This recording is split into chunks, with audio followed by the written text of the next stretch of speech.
बिस्मिल्लाहिर्रहमानिर्रहीम। अस्सलाम वालेकुम नाज़रीन, आप देख रहे हैं GNN और प्रोग्राम स्पोर्ट्स फ्लिक्स के साथ मैं हूं आपका मेज़बान ज़ैनुल हसन। नाज़रीन, आज के इस प्रोग्राम में सबसे पहले बात करेंगे पाकिस्तान वर्सेस साउथ अफ्रीका पहले T20 के हवाले से। एक ऐसा मैच कि जिसको पाकिस्तान अपने नाम कर सकता था, लेकिन 11 रन से पाकिस्तान को इस मैच में शिकस्त हुई। साउथ अफ्रीका ने इस मैच में टॉस जीता और टॉस जीतकर बैटिंग करने का फैसला किया। ये बैटिंग आगाज में यूं लगा कि उनका फैसला गलत साबित हुआ है, क्योंकि आगाज में ही पाकिस्तानी बॉलर्स की जानिब से अच्छी गेंदबाजी का मुजाहिरा किया गया, लेकिन मुश्किलात पाकिस्तान के लिए तब खड़ी हुई जब 8वीं विकेट के बाद पाकिस्तान को आखिर में मार पड़ना शुरू हुई और इस तरह से जो मजमुआ था स्कोर का वो 183 रन तक पहुंचा और पाकिस्तान को 184 रन का टारगेट मिला। पाकिस्तान की बैटिंग की जब बारी आई तो उसमें भी पाकिस्तान की जानिब से बाबर आजम और रिजवान को खिलाया गया और कई मरतबा हम ये बात कर चुके हैं, कल भी इस पर बात कर रहे थे कि ओपनिंग जोड़ी कौन होगी और ओपनिंग जोड़ी वही पुरानी यानी बाबर और रिजवान को खिलाया गया और बाबर एक मरतबा फिर से हमें नाकाम नजर आए और इस तरह से प्रेशर रिजवान पर आया। फिर रिजवान के एज कप्तान फैसले कैसे रहे उस पर भी बात करेंगे। रिजवान की बैटिंग स्लो रही उस पर भी बात करेंगे। दीगर बैटर्स ने कैसा परफॉर्म किया, क्या करना चाहिए था, क्या हम नहीं कर पाए, ये तमाम चीजें होंगी जिसके ऊपर बात करेंगे। इसके साथ साथ बात करेंगे चैंपियंस कप के मैच के हवाले से, जिसमें आज पैंथर्स और लायंस मद्दे मुकाबिल रहे और लायंस ने आज जीत हासिल की है। 15वें ओवर में ही उनकी जानिब से टारगेट अचीव कर लिया गया। 124 रन का टारगेट दिया गया था उनको, जो उन्होंने अचीव किया। इसके साथ साथ नाज़रीन बात करेंगे चैंपियंस ट्रॉफी के हवाले से, जिस पर आज की ताज़ा अपडेट ये आ रही है। खबर यह है कि एक मरतबा फिर से भारत की जानिब से हठधर्मी का मुजाहिरा किया जा रहा है और यह कहा जा रहा है कि जो पाकिस्तान का फ्यूजन फार्मूला है उसको नहीं अपनाया जाएगा, उसको नहीं माना जाएगा। भारतीय मीडिया बहरहाल इस तरह की बातें करता रहता है। कुछ दिन पहले खबर ये आ रही थी कि इस फार्मूले को मान लिया गया है, बहुत ही जल्द इसका फैसला हो जाएगा और अब ये बात सामने आ रही है कि फ्यूजन फार्मूले को नहीं माना गया। तो इन खबरों में क्या सच्चाई है, इस पर भी बात कर लेंगे। पैनल मेरे साथ मौजूद है, अहमद सईद हमें ज्वाइन कर रहे हैं स्टूडियो में। इसके साथ साथ आकिब कुरैशी हमारे साथ मौजूद होंगे स्टूडियो में। सबसे पहले कल के मैच पर बात करेंगे। अहमद, आपकी जानिब आ जाते हैं। सबसे पहले कल के मैच में क्या कुछ होना चाहिए था, नहीं हुआ, कहाँ कहाँ खराबियां रहीं, क्या पॉइंट आउट करेंगे आप? देखें, कल का मैच एक और इस बात की केस स्टडी था कि पाकिस्तान की जो टीम है वो जो बेसिक गेम अवेयरनेस है उसको ही लैक करती है T20 फॉर्मेट के अंदर।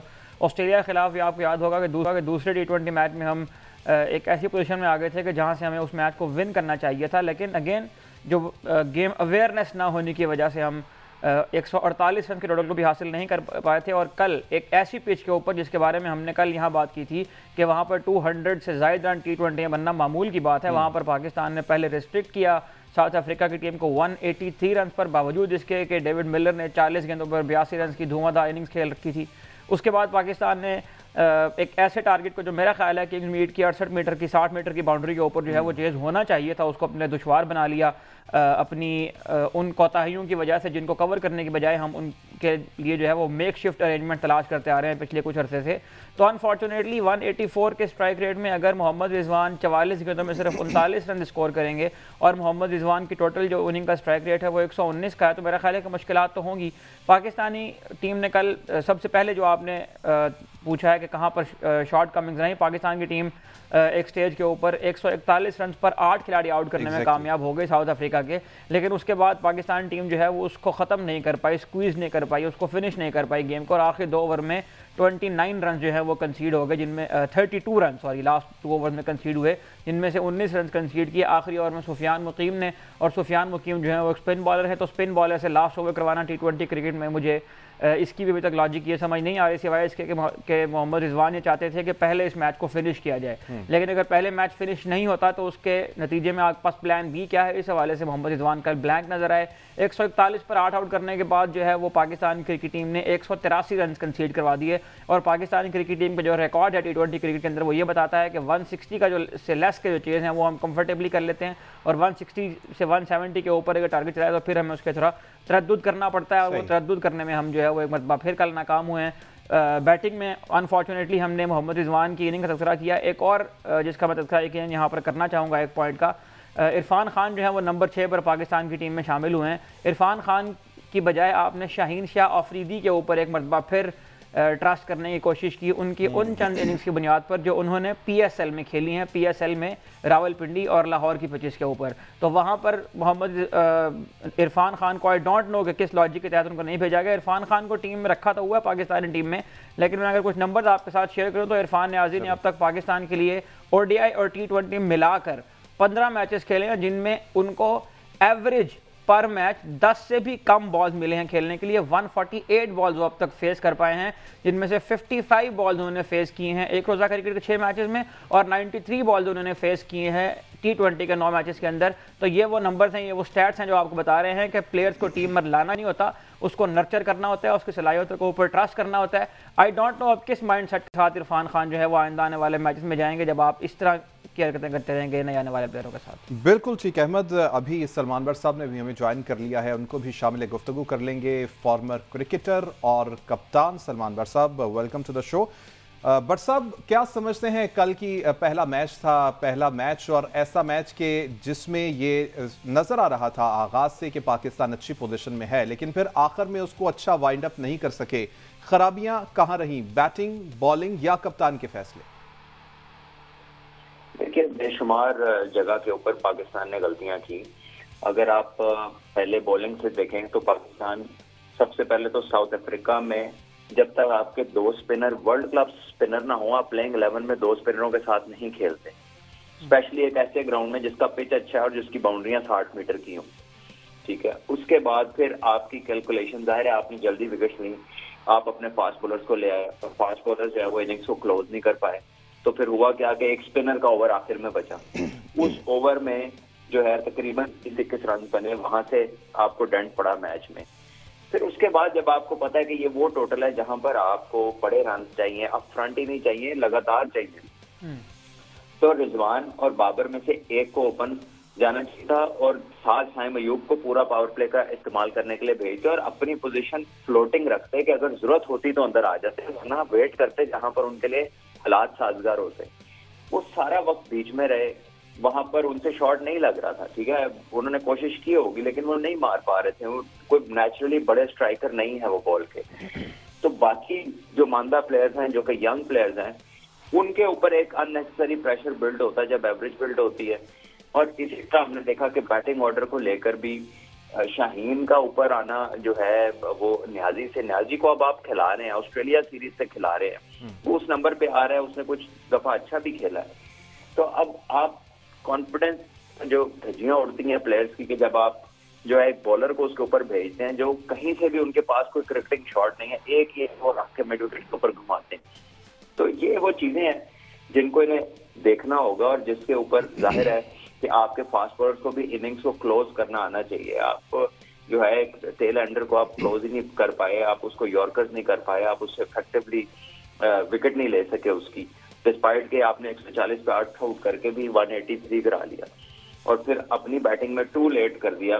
14 पे एवरेज है जो एवरेज फ्रॉम द स्टार्ट 9 की थी और साइम अयूब अच्छा खेल रहे थे, वहां पर आपकी वहां तक चीजें ठीक चल रही थी। लेकिन उसके बाद आने वाले जो प्लेयर्स हैं, उस्मान खान की भी मैं कहूंगा कि वो जरूरत से ज्यादा तेज खेलने की कोशिश है, या वो जो आते ही वो या तो वो सामने वाले के डॉट बॉल का प्रेशर है या वो भी लिमिटेड प्लेयर दिखाई दे रहे हैं। तो ये वो चीजें हैं जिसपे हमें चीजें देखनी पड़ेंगी और फिजिकल स्ट्रेंथ का और टेक्निक का बड़ा डिफरेंस है। आपने कल मिलर के छक्के देखे हैं जो हम इतने दिन से फिटनेस पे बात कर रहे हैं, उनकी फ्लरी देखी है आपने, उनके जिस्म की मूवमेंट देखी है, पहले तो आप उनके पेरेंट्स देखे कैसी है कि आपको पता होता है कि 2 से 3 छक्के उनके वो है जो बैट के बॉटम पे लग के छिके हुए। तो ये वो फर्क है जो यहाँ है, सामने खड़ा हुआ है, लेकिन अगर आप आंखें बंद कर लेंगे देख के तो फिर तो हालात बेहतर नहीं होने लगे। बिल्कुल ठीक है। साइम अयूब की अगर बात हुई, साइम अयूब ने पावर प्ले के अंदर 13 बॉल्स फेस की हैं, जिनमें से 7 बॉल्स के ऊपर उन्हें बाउंड्री लगाई है। तो ये 13 बॉल अगर 20 या 25 होती हैं, अगर वो स्टार्ट में आते तो हो सकता था कि हम उस रन रेट को मीट कर जाता जो रिक्वायर्ड रन रेट था। जी सलमान बट साहब, हम बात कर रहे हैं ओपनिंग जोड़ी के हवाले से। कल भी हमने ये बात की कि अगर ओपनिंग बेहतर परफॉर्म करेंगी तो नीचे प्रेशर नहीं आएगा, लेकिन कल फिर हम देखते हैं कि बाबर बिल्कुल नाकाम नजर आए, रिजवान स्लो खेलते हुए नजर आए। आखिर ऐसी क्या वजह है कि हमने कोई ऐसा कॉम्बिनेशन नहीं बनाया? जैसे आपने भी अभी बात की कि अगर बाबर के साथ साइम को भेजा जाता, what is behind the minds of team management, selectors, कप्तान, क्या सोच रहे हैं आप, क्या समझते हैं? देखिए, आपको अपने रिसोर्सेज का बेस्ट पॉसिबल यूज करना चाहिए। मैं मानता हूं कि हमारे पास कोई बड़े स्ट्राइकर्स मौजूद नहीं है, ठीक है, और हमारी लिमिटेशंस हैं जिसकी वजह से रिजवान और बाबर को हमें खिलाना पड़ता है। लेकिन जब आपके पास एक प्लेयर मौजूद है साइम की सूरत में, तो आप उसकी यूटिलिटी को मैक्सिमाइज कर सकते हैं, उसको पावर प्ले देके वो करे, बड़े स्कोर ना करे, लेकिन आप उसको अपफ्रंट भेजे तो सही ना थे। वो जो इस पीरियड में वो फायदा उठा सकता है। साइम अयूब भी कोई मिलर वाले छिके नहीं मारते थे, लेकिन उसके पास शॉट्स हैं, वो बाउंड्रीज मार सकता है, वो उसके पास एक नहीं विकेट के चारों तरफ उसके पास ऑप्शंस है। तो ऐसे बैटर को आप ऊपर यूटिलाइज करें, और नीचे जो है अगर आप डेवलपिंग स्टेज पर भी हैं तो आप अपने यंगस्टर जिनको आप लाएं, आप उनको ट्रस्ट करें, आप उनसे ऊपर आप अपना बॉलर भेज रहे हैं, ठीक है। और ये चीज अब नहीं, बारहा दफा हो चुकी है। मेरा ख्याल है इस चीज को हमें अवॉइड करना चाहिए, और रिजवान को अपनी बैटिंग पोजीशन के हिसाब से भी देखना चाहिए कि वो और बाबर जब बड़ी चेज है तो उसमें फ्लोटिंग पोजीशन में खुद रिजवान को होना चाहिए, क्योंकि ये जब दोनों इकट्ठे खेलते हैं और आपको बड़ी बॉल स्ट्राइकिंग की जरूरत होती है और फिर वहां पर पाकिस्तान को इश्यूज आते हैं। सो आई थिंक ये कप्तान है खुद, उन्हें इस चीज के बारे में सोचना है और इसको एड्रेस करना है। बिल्कुल ठीक है। अच्छा सलमान बट साहब, सुफियान मुकीम को आखिरी ओवर में हमने भेजा और हमने ये देखा कि किस तरह से उनकी धज्जियां उड़ी, उनकी बॉलिंग को किस तरह से मारा गया। आप समझते हैं कि ये एक ऐसा फैसला था कि जिसने बड़ा इफेक्ट किया पाकिस्तान को?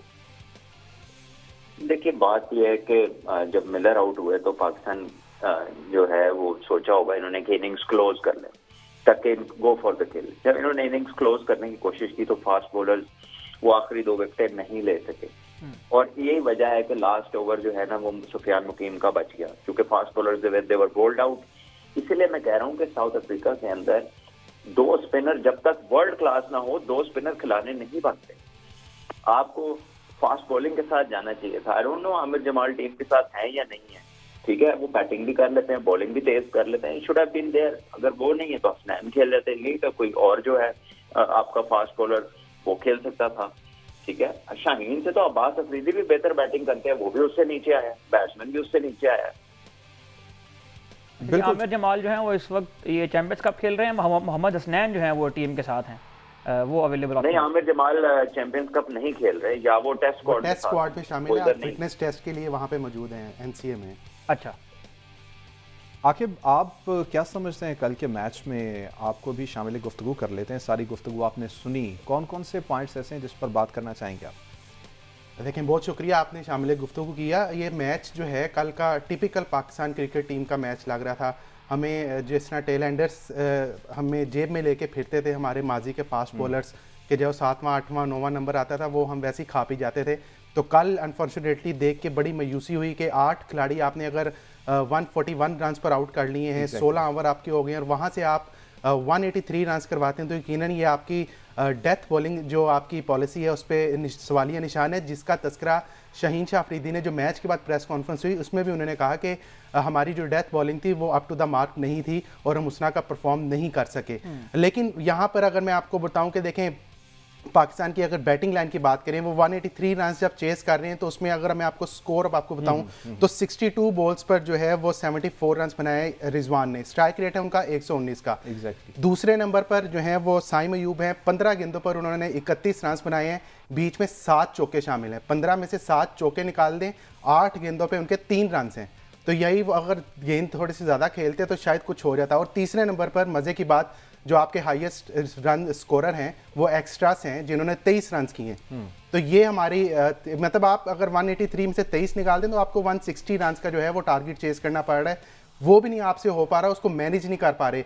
बाबर आजम की मैं बात यहाँ पे करना चाहूँगा, 4 गेंदें उन्होंने जिस तरह खेली, आप बिल्कुल नहीं लग रहा था कि वो टच में है और बिल्कुल आउट ऑफ सेंसेस नज़र आ रहे थे, आउट ऑफ टच नज़र आ रहे थे। आल्दो के इधर हमने कुछ दिन पहले सलमान बट साहब की GIC में गनी इंस्टीट्यूट ऑफ क्रिकेट में जो है बाबर आजम ने और नसीम शाह आपस में उनका मैच पड़ा, प्रैक्टिस की, उधर भी जो है बाबर आजम अपने फुल फ्लो में नज़र नहीं आए। वहाँ पर 2-3 घंटे हमने उसको कवर किया, वो वाला बाबर आजम हमें नज़र नहीं आया जो हमें 2021-2022 में जो है नज़र आता था। वहाँ पे अरशद इकबाल ने इनको बॉलिंग की, वहाँ भी जो है उनकी एजें निकल रही थी, शॉट्स नहीं लग रही थी।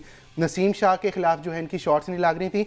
अगर साउथ अफ्रीका की हम बात करते हैं, उनके 2 प्लेयर्स ने आपको मैच हरवाया है, जिसमें डेविड मिलर हैं और जॉर्ज लिंडे हैं, और दोनों का स्ट्राइक रेट की अगर मैं बात करूं, डेविड मिलर का स्ट्राइक रेट 205 का है, जॉर्ज लिंडे का स्ट्राइक रेट 200 का है, और हमारा जो टॉप स्कोरर है उसका स्ट्राइक रेट 119 का है। तो जो बिल्कुल जी, आकिब आपने बिल्कुल सही पॉइंट आउट किया। इसी पॉइंट पर हम सलमान बट साहब से ओपिनियन ले लेते हैं, इनकी एक्सपर्ट ओपिनियन। सलमान बट साहब, अगर रिजवान की बात करें तो रिजवान को हमने देखा कि उन्होंने 13 डॉट बॉल्स खेले पहले 18 बॉल्स में, पहले 3 या 4 ओवर्स में। हम ये पहले भी देखते रहे हैं कि उनकी जो बैटिंग है वो स्लो रहती है, लेकिन अगेंस्ट साउथ अफ्रीका के, जहां पर साउथ अफ्रीकन्स का जो बैटर्स हैं उनका स्ट्राइक रेट 200 प्लस है या 180 है, 190 है, अगर आप 120 की स्ट्राइक रेट से बैटिंग करेंगे तो ये कैसे होगा अगर आपने 184 को चेस करना है, 184 को हासिल करना है? देखिए, स्ट्राइक रेट का कोई बटन नहीं है। स्ट्राइक रेट एक प्रोसेस का नतीजा है। स्ट्राइक रेट का बिल्कुल कतन ताल्लुक इस चीज से नहीं है कि आपकी इंटेंशन क्या, आप क्या कह रहे हैं। जो मशहूर हुआ हुआ ना कि इंटेंट तो होगा उनका मारने का, बात यह है कि एबिलिटी, स्किल, पावर, फिटनेस, ये वो फैक्टर्स हैं जो डिटरमिन करते हैं कि जो आप चाह रहे हैं वो आप कर सकते भी हैं कि नहीं, आपकी वो काबिलियत है भी कि नहीं। तो आप इंटरनेशनल एथलीट्स के साथ एट पार ही नहीं है इन चीजों के अंदर। आपको मैंने अभी शुरू में मिसाल दी है कि आप डेविड मिलर को, आप उसकी बैटिंग तो कल देखें और उसको कंपेयर करें और आप सोचें कि पिछले 5 साल में किसी बंदे ने एक इनिंग भी ऐसी खेली है हमारे लिए। पिछले 10 साल में चले जाए, किसी एक ने किसी जगह पे इस तरह की एक बारी ली है, किसी कोई बंदा हमारा है तो इतने आराम से बड़ी हिट मारता हो।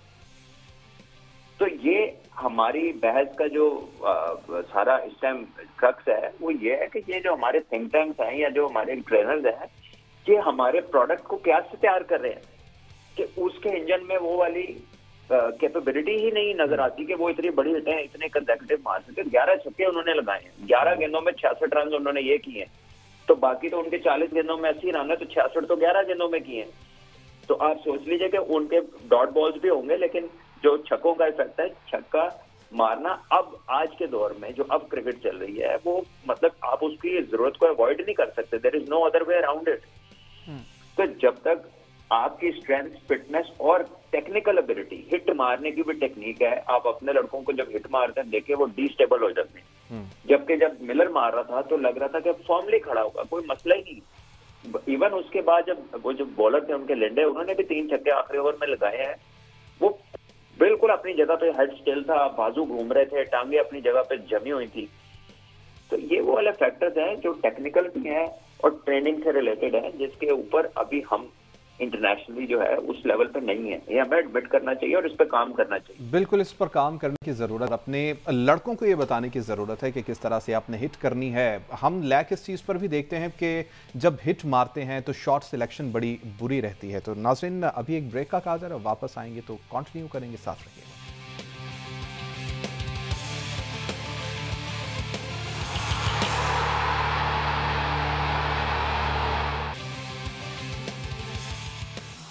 वेलकम बैक नाजरीन। बात करेंगे चैंपियंस ट्रॉफी के हवाले से, जिस पर भारतीय जवाब का अभी भी इंतज़ार है। पहले ये खबर आ रही थी, 2 से 3 दिन पहले ये बात सामने आ रही थी और ज़रा ये बता रहे थे कि अब ये मामला जल्द ही सॉर्ट आउट हो जाएगा, पाकिस्तानी जो फ्यूजन फार्मूला है उसको मान लिया जाएगा। लेकिन आज ताज़ा अपडेट फिर से ये सामने आई है कि अब इसको नहीं माना जा रहा। इसमें हर्डल्स कहाँ पर हैं और क्या चल रहा है, जान लेंगे।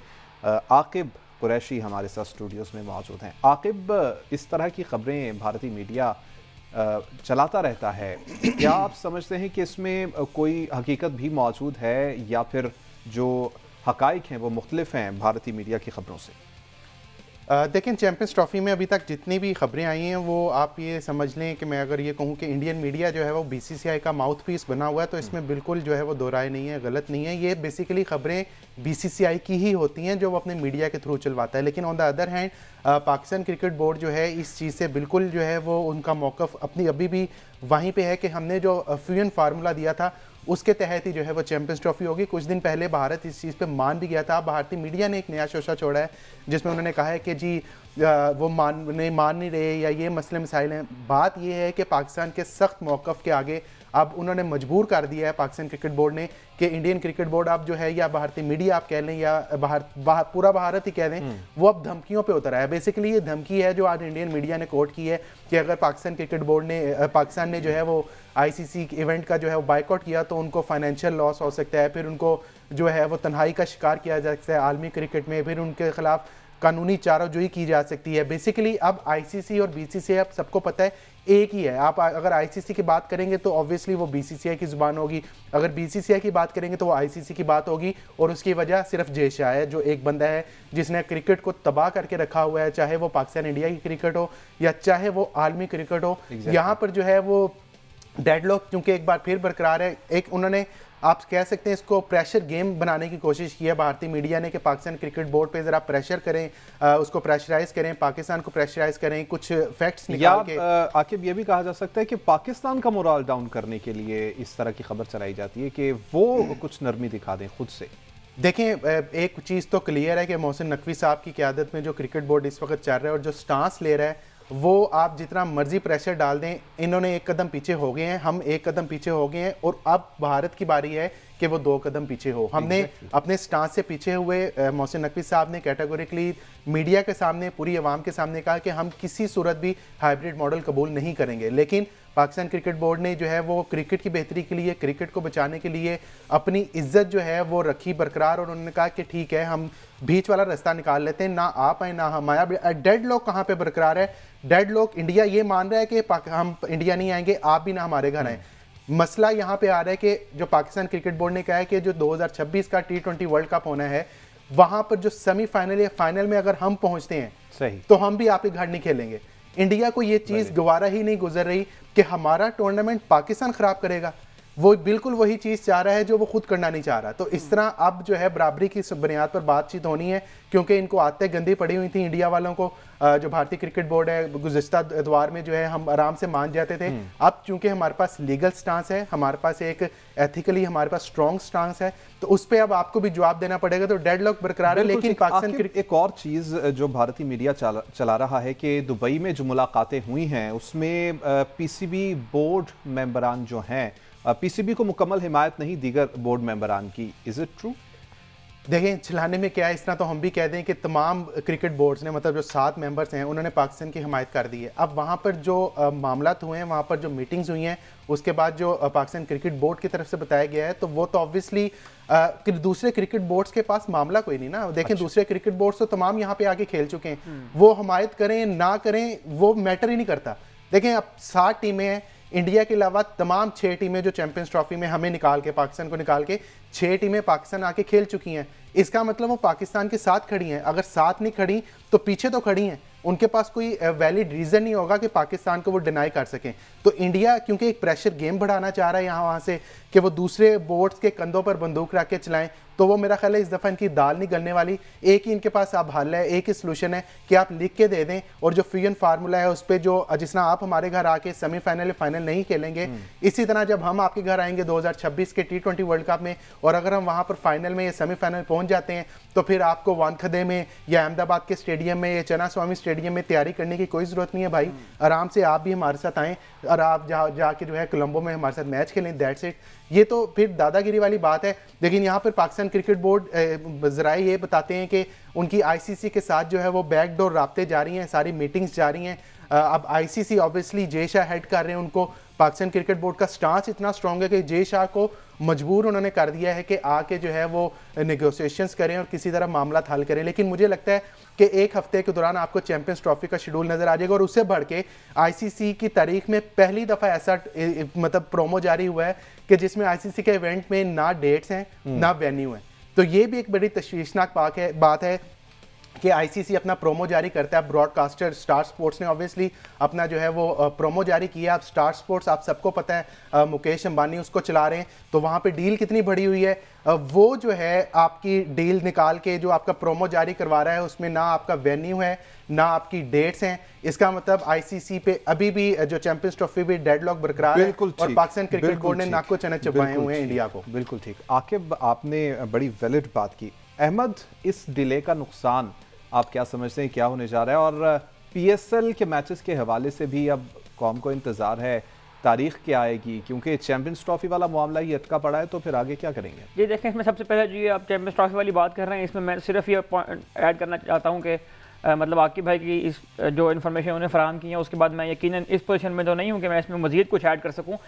हर गुजरते दिन के साथ यकीनन ICC एक्सपोज हो रहा है, और जितना डिले होता जाएगा, जितना चीज़ों के अंदर मजीद जो है वो खलफशार पैदा होगा, जितना मजीद कॉम्प्लिकेशन पैदा होंगी, उतना ही ICC अपना स्टांस जो है वो कमज़ोर करेगा, और एक क्रिकेट चलाने वाले इदारे की हैसियत से ICC अपनी अखलाकी साख जो है वो खोता चला जाएगा हर गुजरते दिन के साथ। आपने जो इंडियन मीडिया की बात की है, उसमें हम खुद चूँकि इस फील्ड का हिस्सा है, मीडिया के अंदर हमारा जो है वो हम एक प्रोफेशनल के तौर पर काम कर रहे हैं, तो यकीनन यहाँ पर सिर्फ इस बात का ख्याल रखना चाहिए कि BCCI का कोई स्टांस हो, ICC का कोई स्टांस हो, हर साफ़ी की अपनी भी कुछ साफ़ती जिम्मेदारियाँ होती हैं। उन साफ़ती जिम्मेदारियों में एक इंतहाई इंपॉर्टेंट बात यह है कि आपको इस बात की पहचान होनी चाहिए कि आप क्या झूठ चला रहे हैं और आप क्या सच लिख रहे हैं। अनफॉर्चुनेटली जितने भी इंडियन ज़राए से हमारे तक ये खबरें पहुंच रही हैं, उसमें यकीनन यही बात दिखाई दे रही है कि जो साफ़ती जिम्मेदारियों को अदा करने वाला मामला है, उस हवाले से भी इंडियन मीडिया जो है वो अपनी जिम्मेदारियां पूरी करने में अब तक कामयाब नहीं हो पा रहा है। बिल्कुल कहा आपने अहमद, बहुत शुक्रिया। आकिब कुरैशी आपने ज्वाइन किया, बहुत शुक्रिया। नाज़रीन, प्रोग्राम आपने देखा, फीडबैक ज़रूर दीजिएगा। अल्लाह ने के बाद।